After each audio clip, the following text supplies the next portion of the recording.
ఇవ్వడం నా ఉద్దేశం కాదు. మనం ఎందుకని మాట్లాడలేదు అనేటువంటిది ఇక్కడ పాయింట్. రైట్ రైట్ రామరెడ్డి గారు, సో ఏం చెప్తారు? మొత్తం మీద అమెరికా, ఇజ్రాయెల్ ఇరాన్ పై దాడి చేస్తే ఇరాన్ ఏమో అక్కడ ఉన్నటువంటి పశ్చిమాసియా దేశాల మీద దాడి చేస్తున్న పరిస్థితి కనిపిస్తోంది. అటు దోహా కావచ్చు, కువైట్ కావచ్చు, సౌదీ అరేబియా కావచ్చు, ఇలాంటి దేశాల మీద ఇరాన్ దాడి చేస్తుంది. అంటే ఈ యుద్ధం మరింత తీవ్ర రూపం దాల్చే అవకాశం ఉందా? ఒకవేళ యుద్ధం తీవ్ర రూపం దాల్స్తే అవి భారతదేశంపై ఎలాంటి ప్రభావం చూపే అవకాశం ఉంది? మీరు మంచి చర్చ పెట్టారు. వచ్చిన గెస్టులు ఆ యుద్ధం మీద మాట్లాడితే మంచిది, మన దేశం మీద ఆకర్షి వెళ్ళగక్కడం మంచిది కాదు. ఇప్పుడు ఈరానే భారత్ మాకు మిత్ర దేశం అని ఈరాన్ లో ఉన్న వాళ్ళు మన దగ్గర రావడం కోసం మనకు అన్ని విధాలా సహకరిస్తుంది. ఈరాన్కే మన మీద కోపం లేదు, కానీ మన దేశంలో ఉన్న కొంతమందికి మన మీద కోపం ఉంటుంది. అదే దురదృష్టకరం. మన ఈరాన్ అనేది బ్రిక్స్ మెంబర్ కాదు. ఈరాన్ బ్రిక్స్ మెంబర్ అది కాదు. Brazil, Russia, India, south Africa, అది చైనా, సౌత్ ఆఫ్రికా, ఈ 5 బ్రిక్స్ అంటే 5. అయితే ఈ యుద్ధం విషయంలో ఇది సుదీర్ఘకాలంగా కొనసాగుతుందా లేదా అనేది కేవలం ఈరాన్ మీద ఆధారపడదు.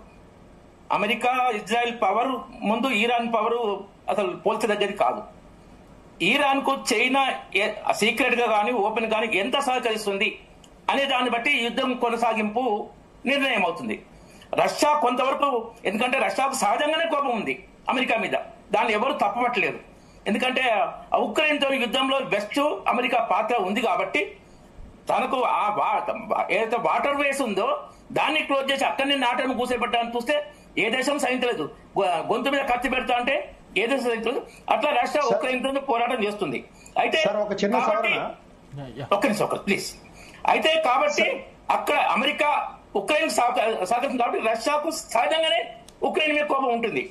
కానీ ఇప్పుడు చైనా ఏంటంటే ఇటు ఖండించినా కానీ ఇటు ఈరాన్ తో సహకరిస్తుందా లేదా అనేది మనకు ఈ యుద్ధం కొనసాగింపు అనేది కేవలం ఈరాన్ మీద బట్టి ఉండదు. ప్రశ్న అది. ఇంకొకటి, అది ఇస్లామిక్ దేశాలు వాళ్ళే కొట్లాడుకోవడం ఇది ఫస్ట్ టైం. అంటే ఇంతకుముందు ఇరాన్ ఇరాక్ వారు దాదాపు 7 సంవత్సరాలు జరిగింది. ఇరాన్ ఇరాక్ యుద్ధం 2 అలీన దేశాలే. అప్పుడు బుత్రోస్ గాలి యుఎన్ సెక్రటరీ జనరల్ ఉండే. 2 అలీన దేశాలు ప్రపంచ శాంతికి ప్రమాదకరంగా తయారని స్టేట్మెంట్ ఇచ్చాడు. ఇప్పుడు ఇక్కడ ఏంటంటే వీళ్ళు నిజంగా కూడా ఇరాన్ అనేది నేను అమెరికా స్థావరాల మీద వేయడం తప్పలేదు, కానీ మిగతా అంటే అదే ఇస్లామిక్ దేశాల ఆయిల్ మన బావుల మీద వేసి వాళ్ళు నాశనం చేసుకోవడం అది వాళ్ళకే నష్టం. వాళ్ళు మేము దిగుతామంటే శత్రుత్వం యుద్ధం పెరిగే అవకాశం ఉంది. యుద్ధం స్టార్ట్ చేసింది అమెరికా, డౌటే లేదు. దాంట్లో ఏంటంటే అటామిక్ వెపన్స్ అనేది వాళ్ళు చూపిస్తున్నారు. అది నిజమా కాదా అంటే న్యూక్లియర్ బాంబు ఉందో లేదో తెలియదు, కానీ ఈ స్థాయిలో అమెరికా ఇరాన్ దగ్గర ఈ మిసైల్స్ ఇవి ఉన్నాయని ప్రపంచానికి తెలియదు. స్టాకింగ్ న్యూస్ అది. ఈ యుద్ధం వల్ల బయటపడ్డది. ఇరాన్ సీక్రెట్ గా మిసైల్స్ ఈ శక్తి ఎంత సంపాదించుకుంది అనేది ఈ యుద్ధం వల్ల బయటపడ్డది. అయితే ఏ దేశానికి వేరే దేశం మీద డామినేట్ చేయడం కరెక్ట్ కాదు, కానీ ప్రపంచ శాంతి గురించి ఆలోచించాలి. ఏంటంటే ఒక అమ్మాస్ కాకుండా ఇంకో మిత్ర ఉగ్రవాద సంస్థను పెంచి పోషించే దేశం అణ్వాయుధాలను సంపాదించుకుంటే ప్రపంచ పరిస్థితి ఎలా ఉంటుంది? అది నేను ఇరానే కాదు, ఏ దేశమైనా ఉగ్రవాద సంస్థను డైరెక్ట్ గా పెంచి పోషించే దేశం అణ్వాయుధాలు సంపాదించుకుంటే ప్రపంచ పరిస్థితి ఎలా ఉంటుంది?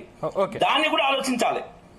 ఈ మోడీ గారు ఏంటంటే ఇన్ని యుద్ధాలు జరుగుతున్నా మన దేశానికి దాని ప్రభావం ఉండకూడదు. ఎవరితో శత్రుత్వం లేదు, మిత్రుత్వం అందరితోటే. దానికి లిమిట్ లో ఈ ఇంటర్నేషనల్ పాలసీ ఎలా ఉంటుందంటే థింక్ గ్లోబల్లీ, యాక్ట్ లోకల్లీ. ప్రపంచం మొత్తం విషయాన్ని మనం ఆలోచించాలి, మన స్థానిక పరిస్థితులు బట్టి మనం నిర్ణయం తీసుకోవాలి. అదే విధానాన్ని మోడీ గారు అద్భుతంగా అవలంబిస్తున్నారు.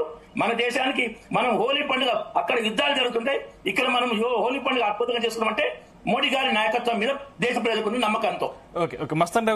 సార్ ఒక్క నిమిషం సార్, ఇప్పుడు రామిరెడ్డి గారు చెప్పిన దానిలో చిన్న సమాచార లోపం నాకు తెలియదు, కానీ బ్రిక్స్ లో ఇరాన్ కూడా సభ్యదేశం అండి. కోటేశ్వరరావు గారు ఎందుకు చెప్పారో అది నిజం. 2024 జనవరి 1 నుంచి బ్రిక్స్ లో ఇరాన్ సభ్య దేశంగా ఉంది.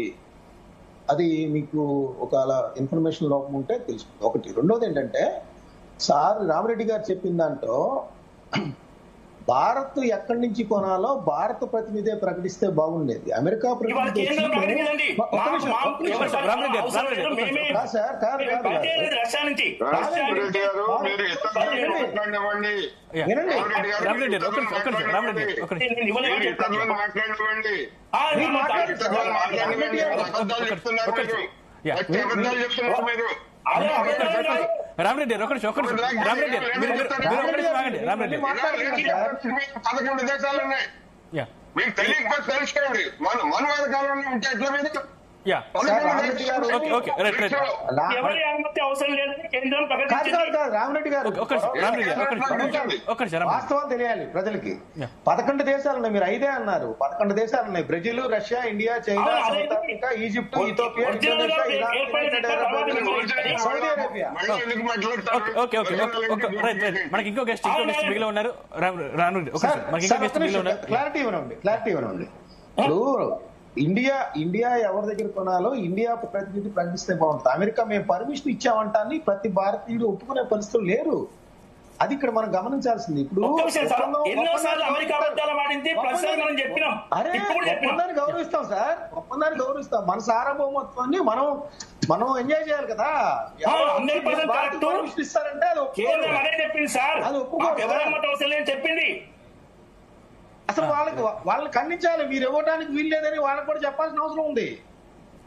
అదే కదా దాని అర్థం, అదే కదా సార్. ఎవరి అనుమతి అవసరం రామరెడ్డి గారు ఒక నిమిషం. రైట్ వెంకటస్వామి గారు, గుడ్ మార్నింగ్. నమస్కారం. మీకు పానరుల మిత్రులు పెద్దలందరికీ కూడా నమస్కారం. ఈ యుద్ధం మేము ఇప్పటితో ఆపం, దాదాపు 4 నుంచి 5 వారాల పాటు మేము యుద్ధం చేస్తూనే ఉంటామని చెప్పేసి ట్రంప్ ప్రకటించారు. ఈ రోజు